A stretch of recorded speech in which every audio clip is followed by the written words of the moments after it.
Hi, and welcome back to Focal Point AFR Talk. Brian Fisher is my name, talking about the going into Syria, whether we should or whether we should not.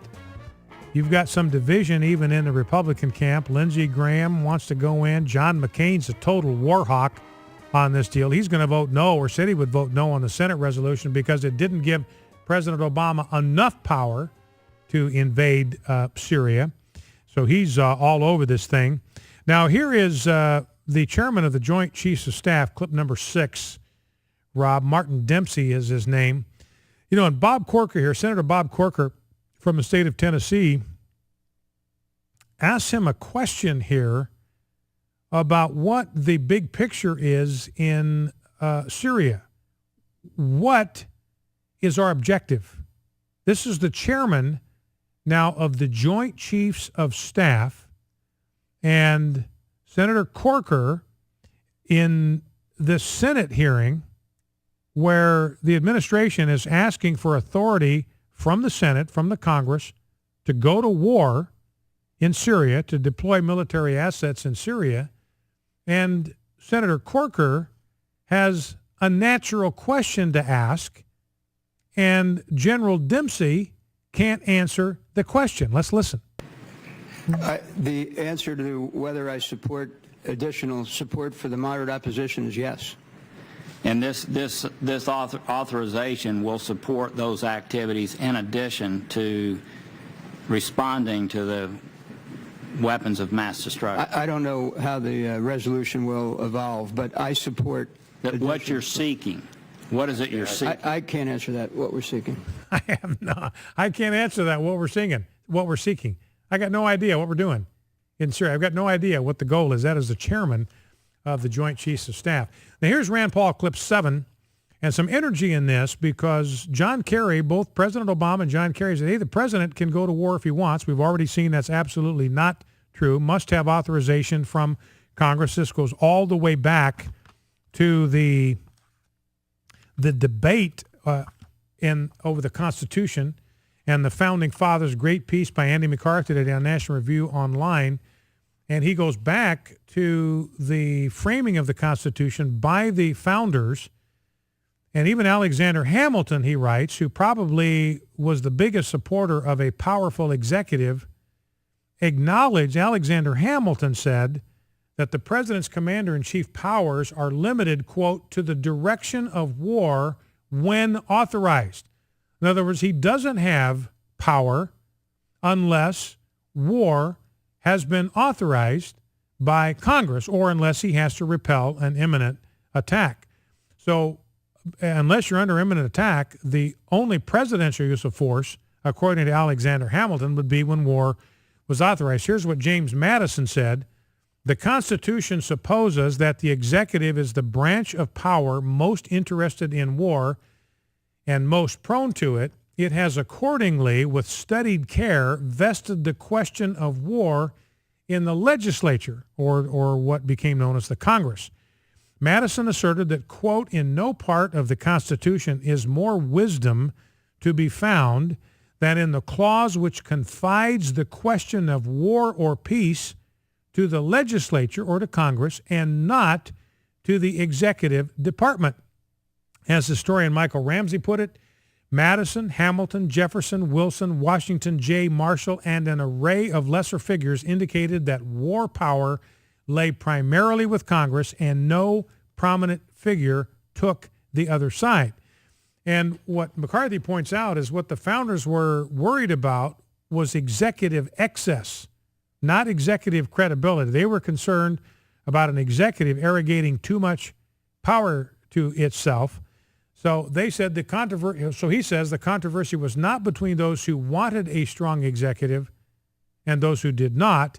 It was between those who believed the proposed Constitution included enough checks against potential executive abuse and those who thought it needed more. So the only question was, it wasn't does the executive need to be checked. Everybody agreed it needed to be checked. It was a danger. It could represent a threat.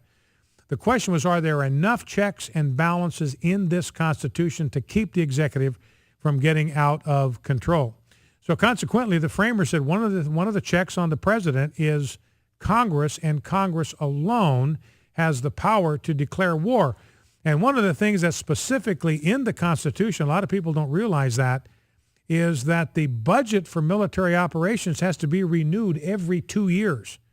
In other words, they were concerned that if you had a standing permanent army over which the executive had control, it would represent a real threat. So Congress can simply defund the military if it gets out of control, because the Constitution expressly limits appropriations for a standing federal army to 2-year periods. If it's not renewed, there is no funding for the military. And here's what McCarthy says. The issue in Syria is not Obama's credibility.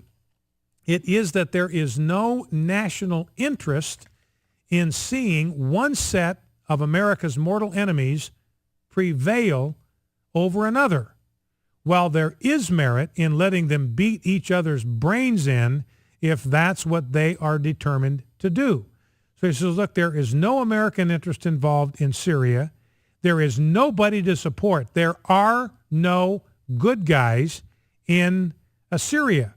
Assad's opponents have always been Islamic supremacists, so we don't want to back them. In other words, there are no good guys in the Syrian conflict. So let's play clip number 7. This is Rand Paul. Then we'll take some phone calls, 888-589-8840. This is Rand Paul confronting John Kerry on this issue of what Obama will do if he doesn't get authorization from Congress. Let's listen. Madison was very explicit. When he wrote the Federalist Papers, he wrote that history supposes, or the Constitution supposes what history demonstrates, that the executive is the branch most likely to go to war, and therefore the Constitution vested that power in the Congress. It's explicit and runs throughout all of Madison's writings. This power is a congressional power, and it is not executive power. They didn't say big war, small war. They didn't say boots on the ground, not boots on the ground. They said declare war. Ask the people on the ships launching the missiles whether they're involved with war or not. If we do not say that the Constitution applies, if we do not say explicitly that we will abide by this vote, you're making a joke of us. You're making us into theater. And so we play constitutional theater for the president.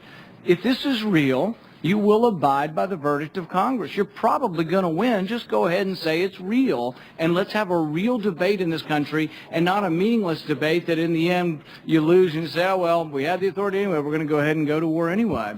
So that's Rand Paul, saying, look, we need to have some kind of assurance from you that you are going to follow the Constitution. Could not get it from John Kerry. And John Kerry made this meaningless distinction between war in a classic sense. We're not going to war in a classic sense, he said, therefore it's okay what we're doing. And Rand Paul says, look, you ask the guy that's got his finger on the trigger of the missile on board the ship whether he's involved in war or not. Let's go to the phones. Let's go to Bill in Billington, West Virginia. Let's see. Yeah, Bill, welcome. What's on your mind? Hi, Brian. Hey. I just want to make a comment about John McCain. I used to think he was a war hero and a good person. But one day, several years ago, I was at a friend's house helping him stuff envelopes for a club I was in to send out. And I was speaking about John McCain. He said, Bill, come over here a minute. He took me over to a wall. He was in the Navy. He showed me a picture of an aircraft carrier he was on. And he said, see that man right there in the middle? You know who that is? It looks like John McCain, a young one. He said, is it? That's exactly who he was. And he says, people ought to ask the question, what mission was John McCain on when he was shot down? Was he on a reconnaissance mission? Was he on a bombing mission? Now, I think you would have to go to crew members on that ship to find out the true story. But I believe he's not all the hero that is put out to be. I think you're thinking, in other words, he might have been on a reconnaissance mission? No, I think he was on a joyride because Daddy was the big man in the Navy at the time, and he wanted to show everybody exactly how powerful he was. And he was not a very well-liked person by the true crew members, from what I understand. Yeah.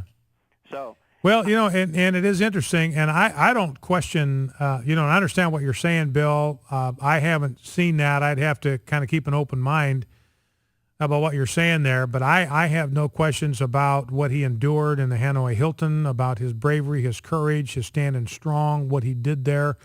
I mean, just the kind of steadfastness he showed there in Hanoi, to me, that makes him a war hero. That's fine. Being a war hero, however, and I don't take anything away from him. I don't diminish anything personally from what he did there, but that doesn't mean that makes him some kind of an authority today in 2013 about what we ought to do. You know, I see a lot of self-importance in John McCain, I guess is the best way to put it. He seems to have this feeling that he ought to be listened to just because he's John McCain. Well, you know, what happened in Hanoi, we're pushing 40 years ago now that happened. I mean, so that was legitimate. It made him a hero in my estimation. But what happened to him then and the courage he showed then, I don't see the connection between that and the obligation we would have today to take his counsel on what we ought to do in Syria. All right, Bill, listen, I appreciate the call. Thank you for that. Let's go to Douglas in DeRidder, Louisiana. Douglas, welcome. What's on your mind? Yes, Brian. Appreciate you having me on your show. Yes, sir. I've been listening back and forth, and you had a caller that called in and made a comment pertaining that somebody was making money off of this. Mm-hmm. If you look at the situation with the economy worldwide and especially in America, you put people to work, building planes, building bombs.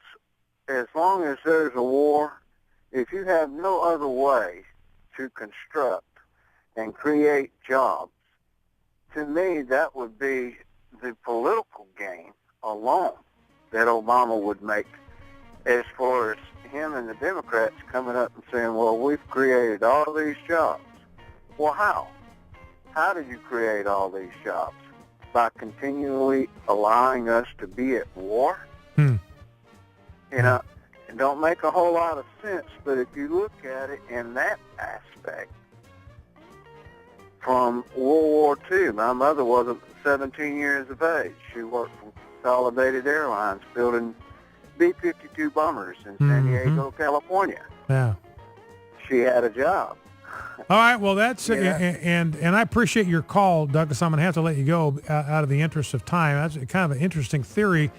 I guess what would militate against that is that President Obama seems to have such a visceral dislike and distaste for the United States military. Seems unlikely to me he would do something to try to increase its size or its numbers. Focal Point AFR Talk, back in 2.